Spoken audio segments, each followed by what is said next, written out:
तो ऐसी कोई कंट्री के बारे में बात करते हैं जो जहाँ पे आपने बहुत लग्जरी देखी हो, मतलब बहुत ultra luxurious life, other than Dubai. Dubai के बारे में कहते हैं कि बहुत लग्जरियस है, तो और भी कोई कंट्री जो उससे ज्यादा बड़ी? विदाउट डाउट मोनाको दुनिया की सबसे लग्जरियस कंट्री आप उसे कह सकते हो। दुबई लग्जरियस है, पर दुबई की दूसरी साइड भी है, बिल्कुल गरीबी भी है। मोनाको बहुत छोटी कंट्री है, वर्ल्ड की 3rd या 4th स्मॉलेस्ट कंट्री है, इटली के बिल्कुल साथ में, फ्रांस के एकदम साउथ में। बहुत छोटी कंट्री है। ऐसी कंट्री आप पैदल चल के आधे घंटे में सारी कंट्री इजीली देख सकते हो। मैंने पैदल चल के सब देख लिया था। उनकी कैपिटल सिटी है मोंटे कार्लो, वही एक मेन शहर है। उधर कैसीनो है मोनाको का, मोंटे कार्लो कैसीनो, और यॉट क्लब है, मोंटे कार्लो यॉट क्लब। तो दुनिया के सारे बिलियनियर्स ना उधर आते हैं अपनी यॉट्स दिखाने, शो ऑफ करने के लिए, और कैसीनो में पैसे लगाने के लिए। भयंकर शो ऑफ है भाई वहां पे। इतना छोटा सा देश, जो मानो आप पैदल चल के आधे घंटे में पूरा देश घूम सकते हो। उसमें भी super cars, Ferrari, Lamborghini, Rolls Royce. Normal गाड़ी आपको ही मान लो इंडिया के 1 करोड़ से कम आपको वहां कोई गाड़ी ही नहीं दिखेगी। मतलब भाई मेरे को तो गाड़ियों की इतनी नॉलेज नहीं, पर मेरी आंखें भी ऐसे ऐसे, अभी ये अरे ये तो उस मूवी में देखी थी, उसमें गाड़ियां चलती ही वहां पे सिर्फ वो है। अब वहां पे मेरे को रुकना भी था एक रात, तो मैंने होटल सर्च करे उसमें, तो भाई कोई सस्ता होटल नहीं है। ऐसे देश में कहाँ सस्ते होटल मिलने, 1-2 लाख 3 लाख रुपए एक रात का किराया। पर एक बहुत छोटा सा कमरा था जो मेरे को ऑनलाइन काफी रिसर्च के बाद मिला, वो पूरे देश की सबसे सस्ती प्रॉपर्टी थी भाई वो। मतलब ये सोफा है ना, ऐसे ऐसे 2 सोफे, बस इतना कमरा था वो, और वो था 15,000 रुपए एक रात का। अरे और उसमें भी मेरे ख्याल 2-3 बजे चेकआउट करो, सुबह 9-10 बजे खाली कर दो। भाई 10,000 का यहाँ पे अच्छा खासा होटल मिल जाता है, बढ़िया सबसे बढ़िया 5 स्टार मिलता है 15,000 पर नाइट। और मेरे को ना वहाँ पे जिम जाना था। जैसे मैं ट्रैवल करते टाइम डे पास लेके जिम जाता हूँ, और देश में आमतौर पे जो डेली पास मेरे को जिम का पड़ता है इंडिया के 1000 रुपये 500 रुपये इसके बीच में रहता है। तो मैंने वहाँ पे गूगल करा, 2-3 जिम्स थे, काफ़ी अच्छे जिम लग रहे थे। मैंने कॉल करा, भाई आपका डेली पास कितने का है?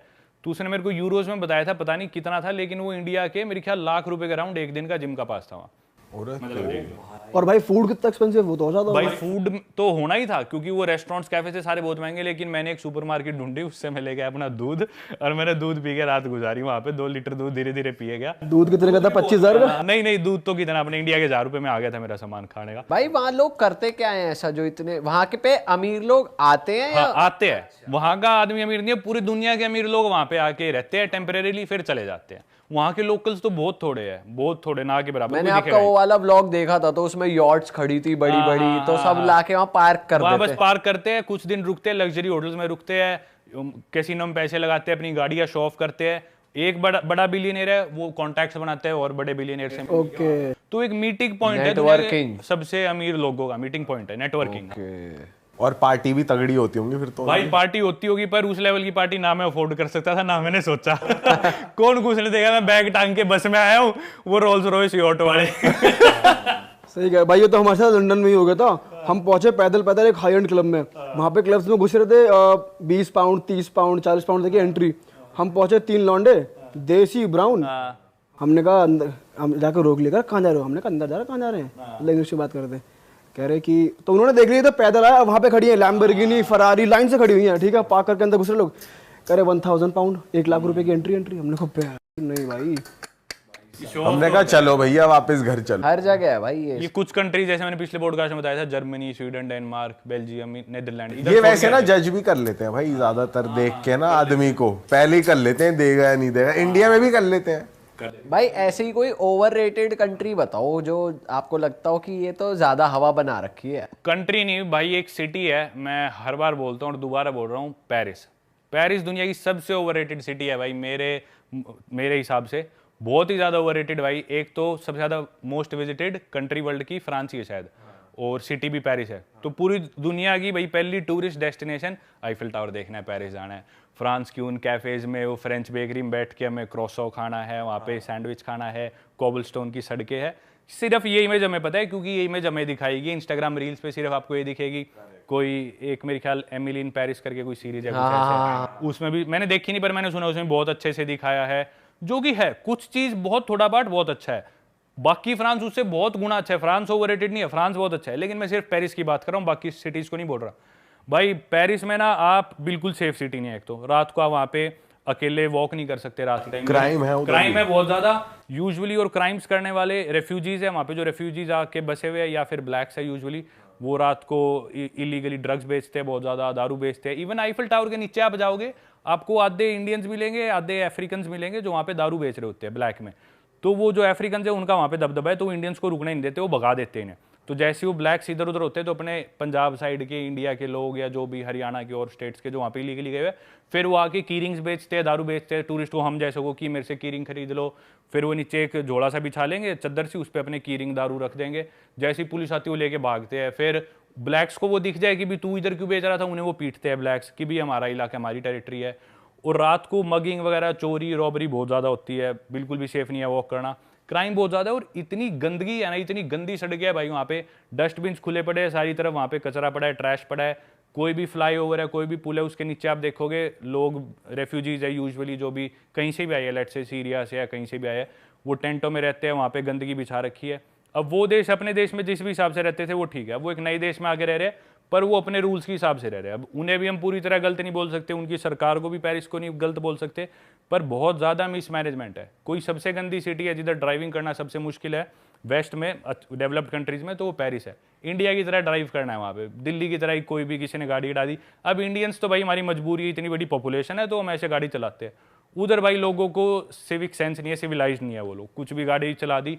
मेन चीज़ भाई, अब जैसे आप लैटिन अमेरिका में हो या आप स्पेनिश बोलने की ट्राई करो, आप गलत स्पेनिश बोलोगे तो वो आदमी खुश होएगा भाई मेरी भाषा बोलने की कोशिश कर रहा है, वो आपको करेक्ट करेगा और आपकी बात खुद कंप्लीट कर देगा और आपकी मदद करेगा। वैसे ही आप इंग्लिश बोल रहे हो, अगला आदमी सोचेगा कोशिश कर रहा है, इंग्लैंड में आदमी आपकी मदद करेगा, इंडिया में कोई हिंदी बोल रहा है मदद करेंगे। फ्रांस में अगर आप फ्रेंच बोल रहे हो और आपकी फ्रेंच, पहली बात तो इंग्लिश बोलोगे तो चिढ़ जाएंगे, बोलेंगे फ्रेंच बोलो, हम इंग्लिश नहीं बोलेंगे। अब फ्रेंच बोलोगे और आपकी फ्रेंच थोड़ी भी गलत है, एक्सेंट ठीक नहीं है, बोलेंगे ठीक से पहले फ्रेंच सीख फिर बात करना। भाई बहुत रूड है फ्रांस के लोग, स्पेशली पेरिस में, यूजुअली बड़ी सिटीज़ में थोड़े ज़्यादा रूड होते हैं, बहुत गंदगी है। और मैं यूँ नहीं कह रहा दुनिया की सबसे गंदगी वाली सिटी है, पर जितना अच्छा उसे पोर्ट्रे किया जा रहा है उतनी नहीं है। जो गैप है ना गंदगी में और अच्छाई में, वो बहुत ही बड़ा है, इसलिए सबसे ज़्यादा ओवररेटेड सिटी वर्ल्ड की पेरिस है। और मैं नहीं, जो भी ऐसे लोग हैं जिन्होंने पूरी दुनिया घूमी है, बहुत सारे लोग इस बात से एग्री करते हैं और मानते हैं पेरिस दुनिया की सबसे ओवररेटेड सिटी है। मुझे लग रहा है उन्होंने सिर्फ वो आईफिल टावर वाला जो एरिया वो क्लीन करके रखा हुआ है बस। वो भी नहीं है, आईफिल टावर के आप थोड़ी सी दूर जाओ आसपास, ठीक है आप फोटोज खींचोगे, उधर आपको कुछ नहीं दिखेगा। थोड़ा सा चल के आप दूर जाओगे, वही गंदगी शुरू, इलीगल इमिग्रेंट्स है, आपके साथ कोई गाली दे के ही बात कर सकता है। इतना महंगा भाई, इतना महंगा, आप कोई टैक्सी लो और आपके थोड़ी सी दूर भी जाना हो, 40-50 यूरो आपका टैक्सी का खर्चा आना है, मतलब आपके 4-5 हज़ार तो टैक्सी के लगने हैं, 3-4 हज़ार कहीं भी जाने के, और बहुत महंगा, अफोर्ड नहीं कर सकते आप पेरिस में एज ए टूरिस्ट भी। और कॉस्ट ऑफ लिविंग अगर आप वहाँ पे जॉब करो रहो तो बहुत ही महंगा है, एज ए टूरिस्ट भी हर चीज़ बहुत महंगी पड़ती है। भाई मैंने तो ये भी सुना है कि जो अपन यूथोपिया वाले स्कैम्स की बात कर रहे थे, आईफिल टावर के पास भी लड़कियां आती है बात करने और वो वॉलेट वगैरह निकाल लेती हैं और आपका पासपोर्ट आपको डस्टबिन में फेंका मिल जाता है, वॉलेट मिल जाता है, लेकिन कैश गायब होता है। तो कैश मगिंग भी बहुत ज्यादा होती है उधर। ये स्कैम मैंने और जगह सुना है, पर हाँ पेरिस में भी डेफिनेटली होता है, हर जगह होता है ये वाला स्कैम। भाई आईफिल टावर के एरिया में काफी पीडी भी चलती रहती है, लोग ओपन में ही लगे रहते हैं, पब्लिक डिस्प्ले ऑफ अफेक्शन, मतलब चुम्मा चौटी ओपन में। ये तो सारे ही है, यूरोप में, अमेरिका में, हर जगह ही है, हर जगह ही है। पर जिस चीज पे मैं ज्यादा क्रिटिसाइज करता हूँ ना कि भी सिर्फ वो चकाचौंध जो दिखाई जाती है ना, वैसा नहीं है पेरिस पर। वो सिर्फ वो छोटा सा पार्ट है, एक उनका आर्क दे, मैं नाम भूल गया, वो जो उनकी आर्क है पॉपुलर, वो एक उनका वो चर्च है जिसमें आग लगी थी, नोट्रे डेम शायद, और आईफिल टावर, ये 3 जगह छोड़ के आप आसपास जाओ उनकी गलियों में देखो, कुछ अच्छी गलियां भी है, कोबलस्टोन है, अच्छे कैफेज है, फ्रेंच बेकरीज बहुत अच्छी है, नो डाउट, पर बहुत ओवररेट कर रखा है बहुत ज्यादा। भाई अब थोड़ा ना दूर चलते हैं, इस पेरिस से दूर चल के ऑस्ट्रेलिया आते हैं, उसकी तरफ आते हैं। वो बेल्ट कवर करिए आपने, क्या सीन है? हाँ वहाँ का एक्सपीरियंस वो बेल्ट कवर हाँ वो भाई पैसिफिक ओशियन वाली कंट्रीज है, और ओशियाना या ऑस्ट्रेलिया कॉन्टिनेंट बोल देते हैं। इसमें मैंने ऑस्ट्रेलिया और न्यूजीलैंड, जहाँ मैं भी जाने वाला हूँ, इन 2 कंट्रीज के अलावा बाकी जितनी भी 13-14 कंट्रीज बची वो सारी मैंने कर ली। तो भाई ये छोटी छोटी कंट्रीज है, बहुत छोटी, और बहुत थोड़े लोग हैं यहाँ पे। जैसे कि एग्जांपल देता हूँ, नाउरू वर्ल्ड की वो भी 2nd-3rd स्मॉलेस्ट कंट्री है। तो नाउरू गया था मैं, उस देश में क्या करा भाई, एक मेरे ख्याल न्यूजीलैंड का आदमी आया था, वो बोला कि भी इधर फॉस्फेट बहुत है, क्योंकि बर्ड्स की माइग्रेशन होती है, वो माइग्रेशन में वो जाते हैं इस आइलैंड पे, नाउरू कंट्री के ऊपर, वो बीट करती थी, बीट करने से वहाँ पे फॉस्फेट इकट्ठा हो गया। अब फॉस्फेट काम करता है एज अ फर्टिलाइजर, तो उस आदमी ने सोचा मैं ये फर्टिलाइजर न्यूजीलैंड और ऑस्ट्रेलिया में बेचूंगा। तो उन्होंने एक कंपनी बना दी, सेटअप कर दिया, फार्मर्स को देते थे आधा पैसा 1 टन का रेट, और वो बिकता था ऑस्ट्रेलिया में 200 रुपये 1 टन का रेट, मतलब 200-400 रुपये रेट पे वहाँ पे फॉस्फेट बेचते थे, और वो देश पूरा एक्सप्लॉइट कर दिया। नाउरू जो कंट्री थी वो आज से मतलब 1970s के around, if I am not wrong, exact year में भूल गया, मतलब यूं मान लो आज से 50 साल पहले दुनिया की सेकंड रिचेस्ट कंट्री थी in terms of per capita GDP. Saudi Arabia number 1, क्योंकि तेल बहुत था उनके पास कि भी ये कंट्री की पूरी जीडीपी ले और पॉपुलेशन से डिवाइड कर दे हर आदमी की इससे कितनी जीडीपी आई, तो सबसे अमीर सेकंड नंबर पे थी नाउरू कंट्री।